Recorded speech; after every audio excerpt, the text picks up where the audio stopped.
Center Man 101 with Coach Key. I'm super excited to be continuing this journey with y'all as we are on module 4. So this week we are going to continue our conversation about how male-centered views shape our perspectives, and we're going to focus on a really important one today, which is media consumption. Now, before we get into it, make sure you subscribe, like, and share this content with anyone who you feel like needs to prioritize themselves more and men less. So let's continue our discussion about how media perpetuates male-centered views. So again, this is all about the Bechdel test. So we're going to start with the simple observation. How often do you watch a movie and the female characters are discussing things that do not revolve around men? That is what the Bechdel test is all about in the first place. It's about a film or media that involves two women who are conversing, and it does not involve men. Now, many of the popular black movies that we love fails this test, y'all. I know y'all love Poetic Justice, fails the Bechdel test. I know y'all love Love and Basketball, fails the Bechdel test. I know y'all love The Best Man, fails the Bechdel test.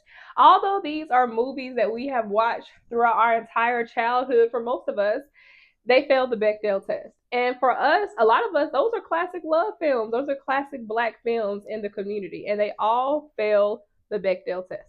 Besides the Bechdel test, a lot of storytelling shows up in a few main ways. One of them is the hero's journey. This is when there's a male protagonist on a quest and the women serve as the love interest, the flunky, or his sidekick. A really good example of the hero's journey, and it's a movie that I actually enjoyed, y'all, was The Harder They Fall.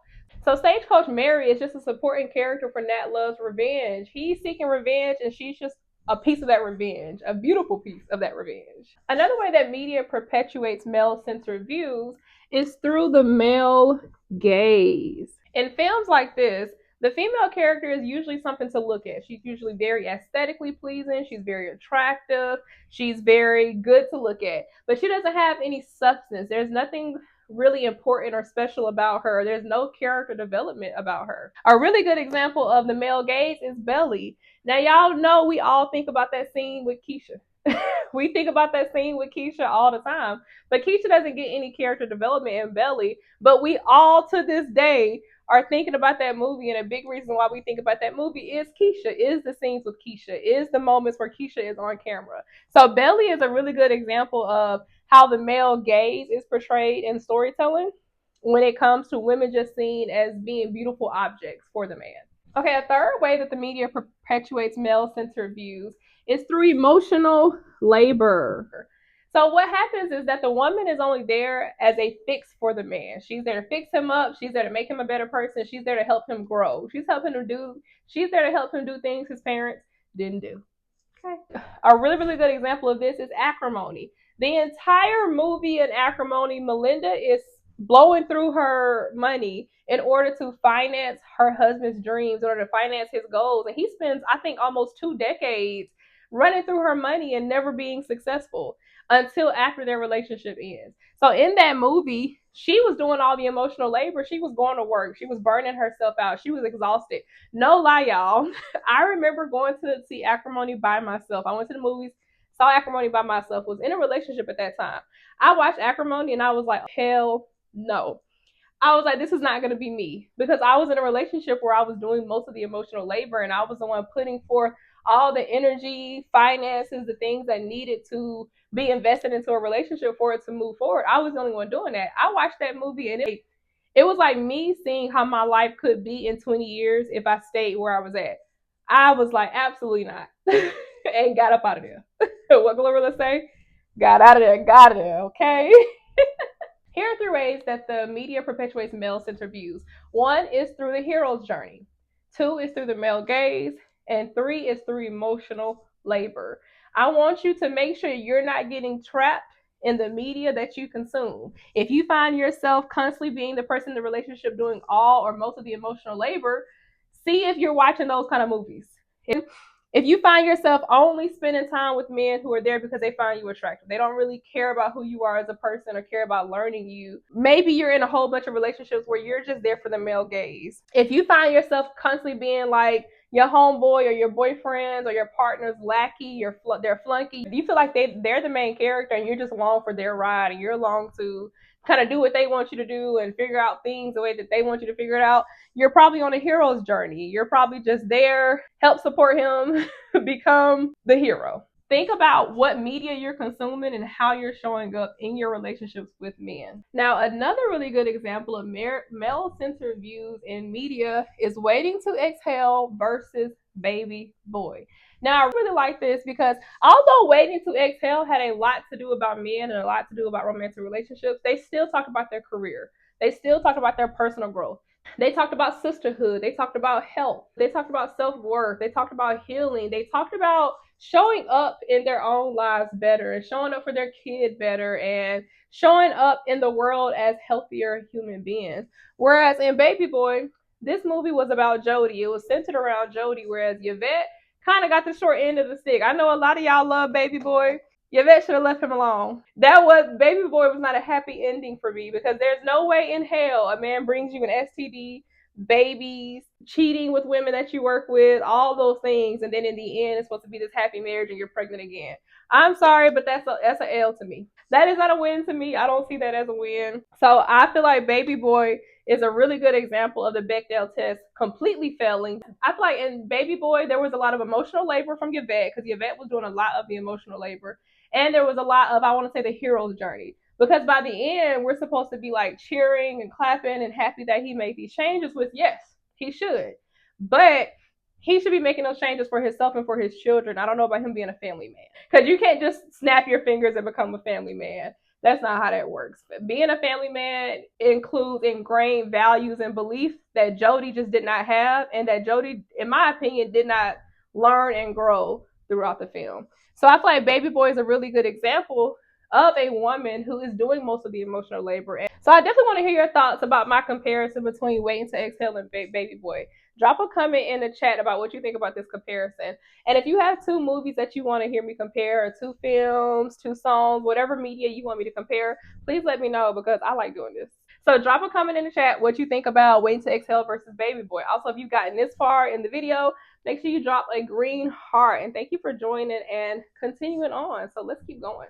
Now, we talked about some media that does not pass the Bechdel test. Let's talk about some media that does pass the Bechdel test and why representation even matters. Now, a couple movies that do pass the Bechdel test, movies-wise, The Woman King, Set It Off. So these are a couple movies that pass the Bechdel test. We got The Woman King, where we know this is a movie about female warriors. This is about women protecting their community and protecting their tribe and protecting the things that are important and valuable to them. We got Set It Off. This is about a group of women who said, I'm not going to be broke no more.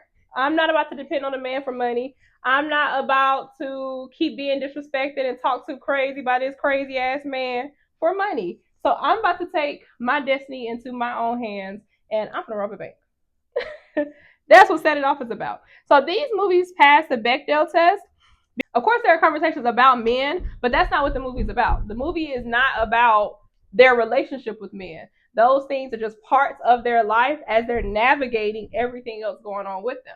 So some really good TV shows that pass the Bechdel test. Queen Sugar. Queen Sugar is a really good one that passed the Bechdel test because although, and spoiler alert if you have not seen Queen Sugar, spoiler alert, although Charlie and her husband are going through divorce, and we do see that play out, the movie is not, the show is not about Charlie and her husband. That's not what the story is about. That's what the storyline starts at. But that movie is about land ownership in the Black community. That show is about Black farm ownership in America. What Black farm owners have gone through over generations, what families are still dealing with because of land that was stolen from us from our ancestors years ago. Queen Sugar is a really good show that passes the Bechdel test because love and relationships is just part of their life. It's not the main storyline. It's not the main idea. It's not the main premise of the show. Queen Sugar is a really good one. Living Single is a really good one because although the show, of course, is called Living Single, this is about a group of people navigating love, navigating careers, navigating aging, navigating friendships, navigating human experiences. And they get to do it in a group of friends, a group of women and men. So I really love Living Single because the topics on there are, one, funny as hell. because Queen Sugar is a more serious show. I think I cried all the time watching Queen Sugar. But Living Single, I still watch Living Single to this day. I still will go put it on. I think I just watched the episode where Regine was dating the son and the dad, the weatherman, and his dad. I just watched that episode the other day. So Living Single is a really good one because other than Regine, dating and love was part of their life, but that wasn't the premise of the storyline. That wasn't the premise of the things that was going on with the show. And when you're looking for media that passes the Bechdel test, that's what you want to look for. We're not saying that there's never going to be a mention of a man ever at all. We're saying that's not what the focus is. That's not the premise. That's not what the entire storyline is talking about. We're not talking about Twilight because we know Twilight is a movie that is definitely fails the Bechdel test because not only did she got one man, she got two. So that movie definitely fails the Bechdel test because a lot of the focus of that movie is Bella's relationship with Jacob and with Edward. So that fails the Bechdel test. Whereas these movies and shows are more focused on every other aspect of the life, career, relationships, personal growth, development, things like that. Now, this representation in media is super important for a few reasons. When women are given fully developed narratives in media, you get to see more diverse representations of femininity. So, one of our intentions of this class is helping you connect more with your feminine energy. A really good way to see that and a really good way to connect with that feminine energy is to see different representations of that feminine energy on TV, in the music that you listen to, in the magazines that you see. Because no lie, watching Charm growing up and seeing Phoebe's power as she grew and strengthened her own power, that was a view of femininity that I didn't even know I could relate to until I was an adult. So I watched it as a kid, but I didn't think nothing of it until I got older. And I was like, I love how Phoebe represents femininity because she is very soft and she is very loving, but she's also firm and she was strong. Phoebe was a fighter. Like, I love this idea of femininity where I am soft, but I am strong. It's I am fragile, but that just means I need to be handled with care. So I love these different views of femininity because it gives you a different perspective of it. It gives you a different way to see it. And that allows you to connect deeper with your femininity because your femininity may not show up the way it shows up for me. We may not agree how we want to show up as a feminine woman, how we want to use our feminine energy and how we want to exude our feminine energy. But that is going to take you being exposed to diverse representations of it for you to see, I like this kind. Like, I just saw a video the other day, TikTok, about, I guess, like a hyper feminine movement kind of thing. And I don't align with that. I'm not a hyper feminine woman. Y'all are going to see me online in my bonnet sometimes. You are going to see me online without makeup sometimes. You are going to see me in my pajamas. Like, you're going to see me in ways where I'm not all dolled up and pretty and I am more raw and vulnerable and things like that. So I don't align with that view of femininity for myself. But if you do, lean into that. If you are a hyper feminine woman in a sense of you never want to be seen with the hair out of place, lean into that because that's where you're going to connect more with your feminine energy. What you want to do is you want to start practicing these diverse representations that you are seeing in media. Once you start viewing more content that passes the Bechdel test. Another thing that happens when women are given fully developed narratives is that you get to see more diverse friendships and conflict. When stories revolve around a man, when stories revolve around situations with your romantic partner, that takes away from all these other relationships that you have in your life where things are going to happen. Situations are going to occur. You may have a friend that you're really close to, and anytime they call you, you dropping everything. Having that friendship means you're gonna have to explain that to your partner, like, hey, this is my friend, this is our relationship, this is how I do things with this friend. But you may have another friend where y'all just chat every once in a while. You may go get a coffee sometimes. But navigating those different relationships and those different friendships and the conflicts that come up with that, we need to see those things. Like, as women, we need to see how people are resolving conflict. Because as a woman who is still searching for my tribe of women that are more like me, I would say a tribe of women who are more like me, it's hard keeping friendships with women who don't know how to resolve conflict and who don't know how to address and face their own internal issues, or when you have an issue with something that they're doing.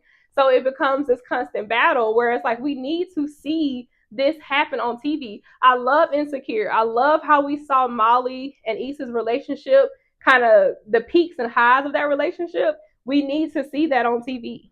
We need to see that because we need the community.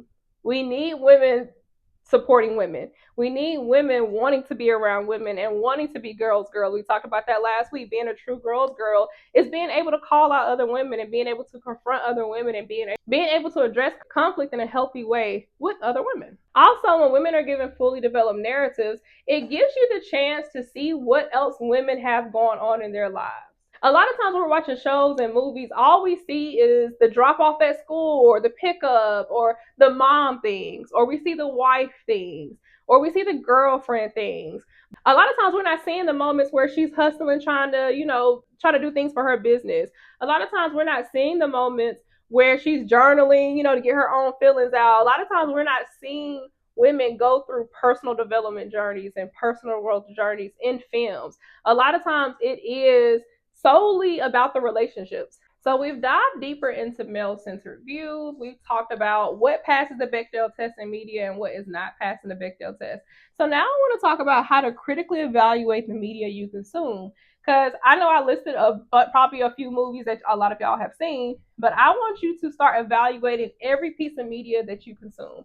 And this is what I want you to ask. So the first question I want you to ask is, who is the protagonist? Who is the main character? Who is the main character? Is the main character a man or a woman?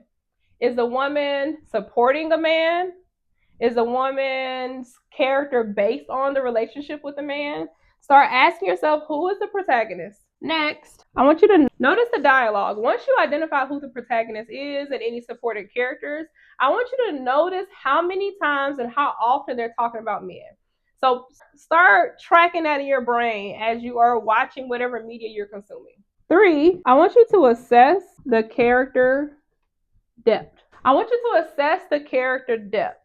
So does this protagonist that is a woman, does she have complexities? Does she have arcs that aren't involving a man? Does she have flaws?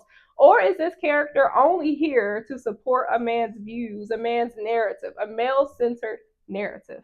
Next, I want you to consider who created it. I want you to consider who created it. I brought up Insecure. So anything Issa Rae. I don't know if y'all saw what was the movie with Keke Palmer and SZA, One of Those Days. I don't know if y'all saw One of Those Days. I saw it twice. It was that good. One of Those Days was so good that I was sitting in the movie theaters like, damn, I need to get this on DVD. That's how good that movie was. So consider who created it. When I see people like Issa Rae, I'm like, bet I'm watching it. If she's in it, if she wrote it, if she directed it, whatever. If Issa Rae is there, I'm in it. I'm watching because it's gonna be good. Ava DuVernay. Anytime I see her name, I'm there. I'm locked in. I'm with it because she does provide complex stories, and I love complex storylines for Black women. If you have not watched Queen Sugar, y'all, there are so many Black shows out there that are going to help you find your own identity as a Black woman. I'm telling you now. Because Queen Sugar was one of those shows for me. So consider who created the show. I love Shonda Rhimes. But Shonda Rhimes ain't passing the Bechdel test. I'm sorry, y'all. So although I will watch a lot of her content, I don't watch everything that she's done because I'm never going to watch Grey's Anatomy. Sorry, y'all. But never going to watch Grey's Anatomy. But her content doesn't pass the Bechdel test.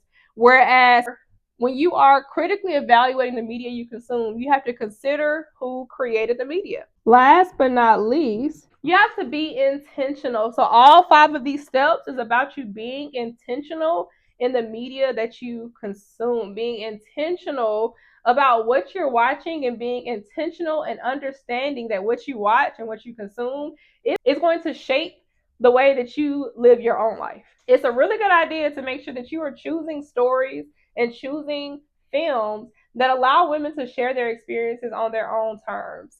So 5 ways to critically evaluate the media you consume is 1, who is the protagonist? Ask yourself who the protagonist is.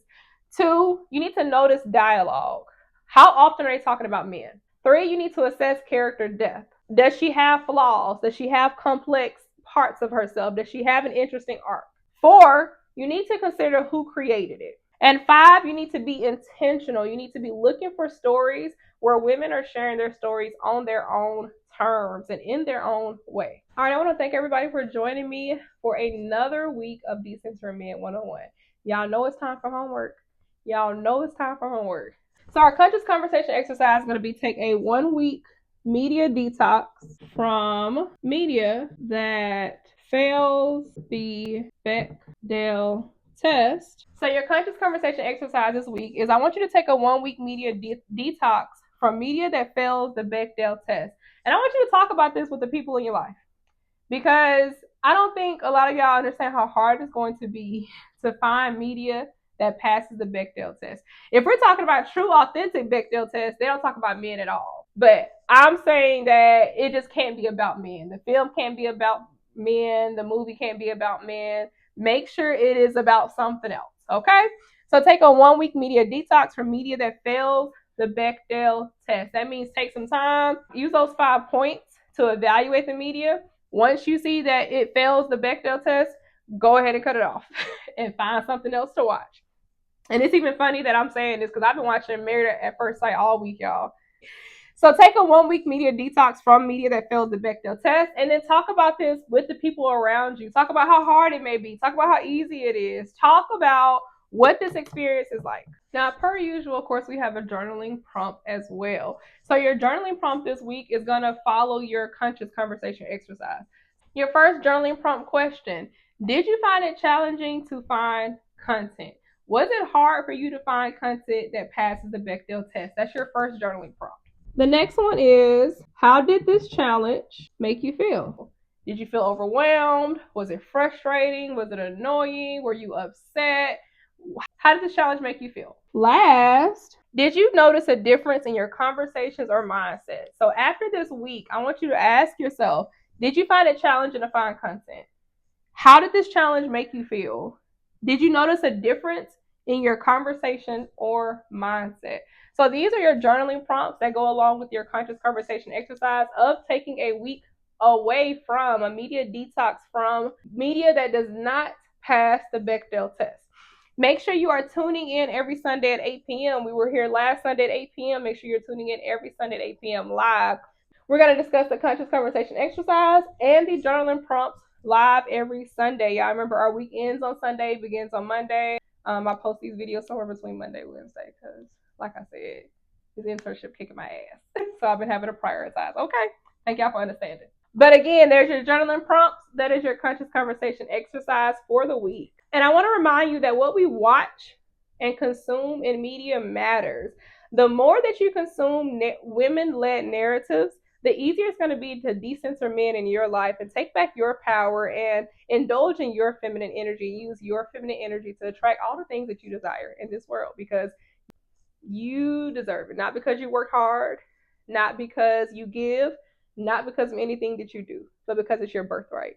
Thank y'all again for joining me for another week of Decenter Men. I will be back next week. We got 2 more modules left, y'all.